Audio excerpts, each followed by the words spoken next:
White revolution કે પછી beef એક્સપોર્ટનું કેન્દ્ર પ્રશ્નાર્થ ઊભો કર્યો છે.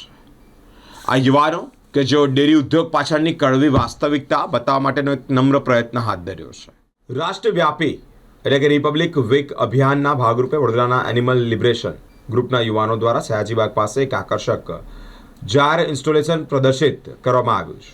આ પ્રદર્શન દ્વારા ભારતના દૂધ ઉત્પાદક અને બીફ એટલે કે માંસના નિકાસ વચ્ચેના સીધા જોડાણને આંકડાકીય વિગતો સાથે રજૂ કરીને જનતાને વિચારતી કરી દેવામાં આવી છે. દૂધ અને બીફ એક જ સિક્કાની બે બાજુ. દેશભરના 15,000માં ચાલી રહેલા આ અભિયાનમાં કાર્યકર્તાઓએ ચોંકાવનારી સરકારી આંકડા રજૂ કર્યા છે. ભારત વિશ્વમાં પ્રથમ ક્રમે છે, જે વાર્ષિક 230 મિલિયન ટન દૂધ ઉત્પાદિત કરે છે. ભારત વિશ્વના અગ્રણી માંસ નિકાસકારોમાંનું એક છે, જે વાર્ષિક 7.8 મિલિયન ટન બીફની નિકાસ કરે છે. કાર્યકર્તાઓએ દાવો કર્યો છે કે જે પશુઓ દૂધ આપવા માટે સક્ષમ નથી રહેતા તેમને જ અંતે માંસ ઉદ્યોગમાં ધકેલી દેવામાં આવે છે. આમ ડેરી ઉદ્યોગ એ જ પરોક્ષ રીતે બીફ સપ્લાય ચેનનું મુખ્ય સ્ત્રોત બન્યો છે. ડેરી ઉદ્યોગની અંધારી બાજુ એટલે કે ઇન્સ્ટોલેશન દ્વારા ડેરી ઉદ્યોગમાં પશુઓ પર થતી હિંસા તરફ ધ્યાન દોરવામાં આવ્યું છે. પશુઓને દૂધ માટે વારંવાર ગર્ભવતી બનાવવામાં આવે છે.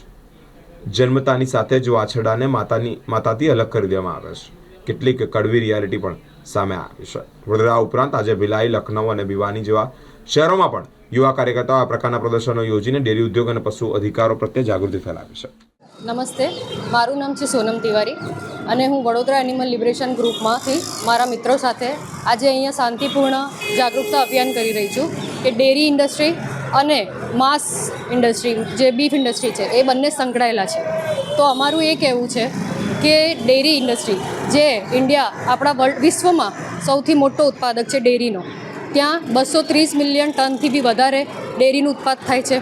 અને એની સાથે સાથે લોકોને એ નથી ખબર કે ડેરીમાંથી જે ગાયો ભેંસો દૂધ આપવાનું જ્યારે બંધ કરે છે એ લોકોનું જ માંસ અહીંયાથી નિર્યાત કરવામાં ભારત આપણો 3જા નંબર પર છે.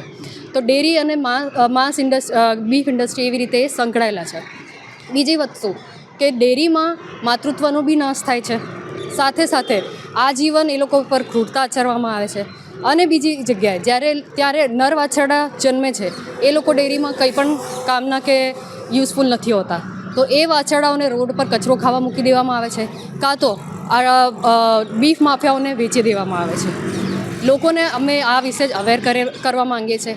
સાથે જ આજે જ્યારે આપણો દેશ 26 જાન્યુઆરી 1950માં આઝાદ થયો હતો, રિપબ્લિક ડે ઉજવ્યો હતો, ત્યારે આપણને કોન્સ્ટિટ્યુશનમાં એવી આઝાદી મળી હતી કે આપણે જસ્ટિસ અને યુનિટીનો હક મળ્યો છે.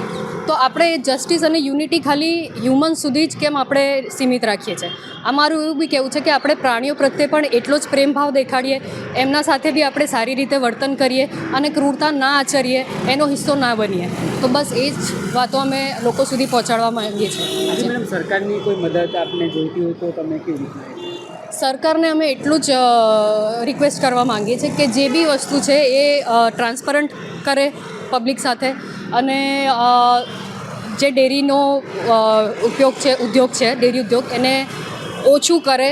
આજીવિકા તો બીજી બધી વસ્તુઓ કરીને પણ લોકોને મળી શકે છે, બરાબર છે, કેમ કે જે રીતે આ ડેરી ઉદ્યોગ છે એ ઓછું થશે તો ત્યાં સોયા મિલ્ક છે કે કોઈ બી બીજો વસ્તુ છે જેની આપણે ઉપયોગ લોકો લેવા માંગતા હોય, તો જે ખેડૂતો છે એનું જો ઉત્પાદન કરે તો બી એ લોકોને આજીવિકા મળી શકે છે. તો એવી રીતે સરકાર ઘણી રીતે ખેડૂતોને બી મદદ કરી શકે છે, જેમાં પ્રાણીઓ સાથે ક્રૂરતા ઓછી થઈ શકે છે અને બંધ થઈ શકે છે. સરકારે કેવા પ્રકારના પગલાં લેવા જોઈએ આ બાબતે?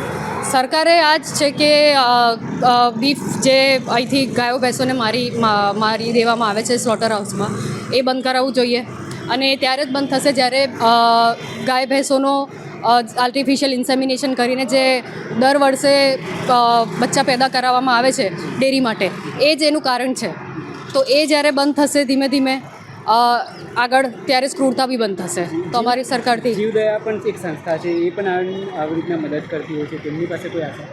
જીવદયા અમે જ કામ કરીએ છીએ વડોદરામાં, અમે જ કાર્યરત છે કે અમે ગાય ભેંસો થઈ ગયા, કૂતરા થઈ ગયા, ભૂંડો થઈ ગયા, ગધેડા છે, ઘોડા છે, એટલે ઝૂમાં બી ક્રૂરતા થાય છે. લેધર બી પ્રાણીઓના ચામડામાંથી જ બનાવવામાં આવે છે. અને હની જે છે, હની બી જે હની બીઝ હોય છે, મધુમક્ખી, એ એમનું ખાવાનું છે. તો આપણે એ બી લઈ લઈએ છીએ. એટલે બધી જગ્યાએ આપણે કંઈક ને કંઈક રીતે ક્રૂરતા કરી રહ્યા છે.